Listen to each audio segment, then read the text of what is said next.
ప్రస్తుతానికి బాగుందిగా. వచ్చి దగ్గర దగ్గర 1.5 year అయిపోయింది. ఈ 1.5 year బట్టి 1 by 1గా బాగానే చేసుకొస్తున్నారు.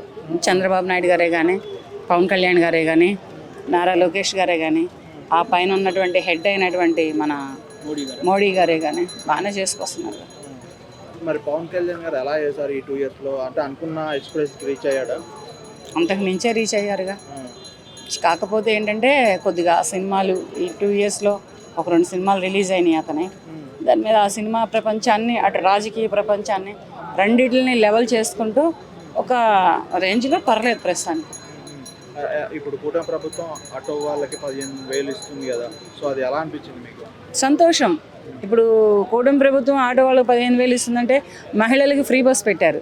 ఇప్పుడు మహిళ ఇక్కడి నుంచి అక్కడ దాకా నడిస్తే తనకు కలుపు వస్తుంది, కాళ్ళు నొప్పులు వస్తాయి. దాంట్లో చిన్నవాళ్ళు ఉంటారు, పెద్దవాళ్ళు ఉంటారు, కొంచెం ఏజ్డ్ పర్సన్స్ ఉంటారు. వీళ్ళందరూ కూడా ఫ్రీ బస్ పెట్టేటప్పటికి బస్ కోసం ఉరుకులు తీస్తున్నారు. దాని మీద ఇక్కడ ఆటో వాళ్ళు నష్టపోతున్నారు. దాని మీద ఏంటంటే కొంచెం వాళ్ళని కూడా ఆదుకున్నారుగా. అంటే 15 అంటే మా పొట్టగొట్టి 15,000 సంవత్సరానికి ఇస్తే అది ఎంతవరకు కరెక్ట్ అని కొంతమంది ఆటో వాళ్ళు అంటారు. వాళ్ళకి ఏం చెప్తారు? సంపదకు మించింది ఏమి లేదు అక్కడ. సంపదకు మించిందంటే ఏది ఉండదు. ఎక్కడిది వచ్చేది అక్కడ ప్రజలకు పెడతానికే సరిపోతుంది. అలా సరిపోయే టైంలో నీకు అలా ఎలా అనుకుంటావు? అలా అనుకోవద్దు కదా. చంద్రబాబు గారు ఏం చెప్పారంటే సంపద సృష్టించిన తర్వాతే నేను ఇస్తా, ఇలా ఫ్రీగా పథకాలు ఇవ్వడం, ఉచిత పథకాలు ఇవ్వడం వల్ల రాష్ట్రం శ్రీలంక అవుతుందని అన్నారు కదా. ఈ రోజు అదే పథకాలు ఇస్తున్నారు కదా. మరి పట్టుకొచ్చారేమో ఎక్కడి నుంచి అయినా. ఇప్పుడు ఆంధ్రప్రదేశ్ రాష్ట్రానికి తగినంత సంపదని, సరిపడేంత సంపదని ఎవరినైనా ఏదైనా దేశం నుంచి పట్టుకొచ్చారేమో. ఎవరినైనా మా దేశానికి, మా రాష్ట్రానికి పార్ట్నర్గా కండి. మా దేశంలో ఇన్ని బాధలు ఉన్నాయి, ఇన్ని సమస్యలు ఉన్నాయి. మా ఆంధ్రప్రదేశ్ రాష్ట్రం వరకు నేను ముఖ్యమంత్రిని. మరి దాంట్లో ఇటువంటి సమస్యలన్నీ ఉన్నాయి, రండి అని ఎవరికైనా అప్లై చేసుకుంటే దాని ప్రకారం ఏమైనా వచ్చారేమో అనుకోవచ్చు.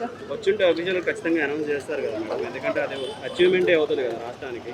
కొన్ని బయటికి రావు, కొన్ని ఏవైనా కానీ బయటికి రావు, లోపలే హైలైట్ అవుతాయి.